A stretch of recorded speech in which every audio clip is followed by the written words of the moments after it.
আসলাম তোর ধন্যবাদ দেওয়া লাগে, কিন্তু আমি নিজের কানে যা শুনলাম, নিজের চোখ দিয়ে যা দেখলাম, কিছু কর।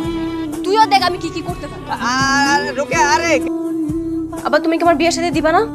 তাহলে এক সপ্তাহের মধ্যে আমার বিয়ে ঠিক করো। কিছু হয়েছে নাকি? কারো লাগে জিদ করে না। তুমি পারবা নাকি ওই রকম? পারবো না কেন? অবশ্যই পারবো। শুক্রবারে কিন্তু আমাকে বাড়িতে মাইক বাজাতে হবে। একটু রোকেরা ডাক দিবেন না, আমার একটু কথা আছে। কি সাব্বা? তোমার লাগে আমার একটু কথা আছে। 2 দিন পর আমার বিয়ে, এখন কোনো পরপুরুষের কথা কম চাইবো না। ও তো তোর বিয়াতে গান বাজনা করবো। ও, আমি তো ভুলেই গেছিলাম, আমার বিয়ের গান তো বাজে। ওই যে মমতাজের গানগুলো আছে না, বুকটা ফাইটটা যায় বন্ধু যখন বলায়া আমার চোখের সামনে দিয়ে রঙ্গ কইরা হাইটটা যায় ফাইটটা যায় বুকটা ফাইটটা যায়। আরো গান আছে না, ওই যে কি জানি গানটা, প্রেমের সমাধি ভেঙে মনে শিকল ছিঁড়ে পাখি যায় উড়ে যায়।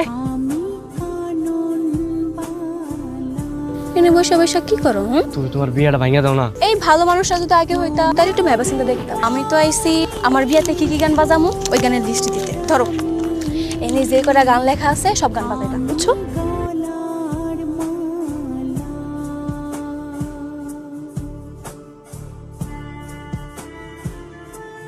গান টান ভালো করে বাজাইতেছো তো? তুমি বিয়েটা করো না, এখনো সময় আছে। তুমি জানো আমি তোমার কতটা ভালোবাসি, তোমার না পাইলে আমি কিন্তু মরে যাবো। তুমি মরে গেলে আবার তোমার মরার ঘোষণা কে করবো? আইসা থাও, তুমি তো এই এলাকার গৌরব, তাই না? মজা নিতেছো তুমি আমার লগে। এতদিন তো কত সময় আছিল, কিছু করো নাই, এখন আর কোনো সময় নাই। যাও যাও তাড়াতাড়ি গান বাজাও। আমি এত সহজে হার মানার পাত্র না, বুঝছো? আমি কালকে বুঝাইতেছি আমি কি জিনিস। এখন কোন গানটা স্যার মধ্যে তো এখন কোনো গান টান ছাড়বো না, একটা কাউন্টার একটা। সম্মানিত এলাকাবাসী, আপনি যে মেয়েটারে বিয়ে করতেছেন ওর সাথে আমার দীর্ঘদিনের একটা সম্পর্ক ছিল। ও আমার এই সম্পর্ক ক্ষুণ্ণ করে আজকে আপনারা বিয়ে করতে চাইতেছে। তুই এটা কি করলি বাবু? এই বিয়ে অসম্ভব। কথাটা বুঝেন, কথাটা বোঝার চেষ্টা করেন। শুনুন, আপনারা আমাদের ডাইকাই না মাইকে অপমান করলেন। এই মাইয়ারে বিয়ে করলে সারা গ্রামের মানুষ আমাদের নিয়ে মজা করবো। চল চল। আর মাইক সার্ভিসের কোনো দরকার নেই। স্যার আমি কি করলাম? আপনি মাইক সার্ভিস বন্ধ করতে কইতেছেন? তুই যে অপরাধ করছস, তুই যে কামটা করছস, এটাই হলো তোর বড় শাস্তি। আজকে গরিব বইলা আমার প্রতি আপনারা অবিচার করতেছেন। তোমার পক্ষে কেউ নাই। আমি তোমারে কইছি গ্রামের সব জায়গা থেকে মাইকগুলা খুলে নিয়ে আইসা বাড়ির ভিতর বসে থাকবা। এটা হলো ফাইনাল সিদ্ধান্ত। অনেক হইছে। তুমি এক কাজ করো, তোমার মাইকটা স্টার্ট দাও, তাড়াতাড়ি স্টার্ট দাও। স্টার্ট দিয়ে একটা ঘোষণা দাও, গ্রামের মানুষের সতর্ক করে দাও আমাকে গ্রামে ডাকাত পড়ছে। কিন্তু চাচা আমি তো কিছু মাইক নামাই ফেলাইছি গ্রামে ফেলাম। আপনি তো আমার 3 দিনের টাইম দিয়েছেন। সমস্যা নেই, আমি ঘোষণা দিতেছি, কিন্তু আমার একটা শর্ত আছে। রোকেয়ার লগে আমার বিয়ে দিতে হবে। পুরা গ্রামের মানুষকে কুবাইয়া কাইডা হেলাইতেছে, মাইরা বলাইতেছে, ডাকাইতে না। আর তুই এখনো প্রেম লইয়া আছস। আচ্ছা ঠিক আছে, আমি তোর এই কথাটা আমি বিবেচনাতে রাখছি। এটা আমি দেখব না। তুই তাড়াতাড়ি ঘোষণা দে, তাড়াতাড়ি ঘোষণা দে।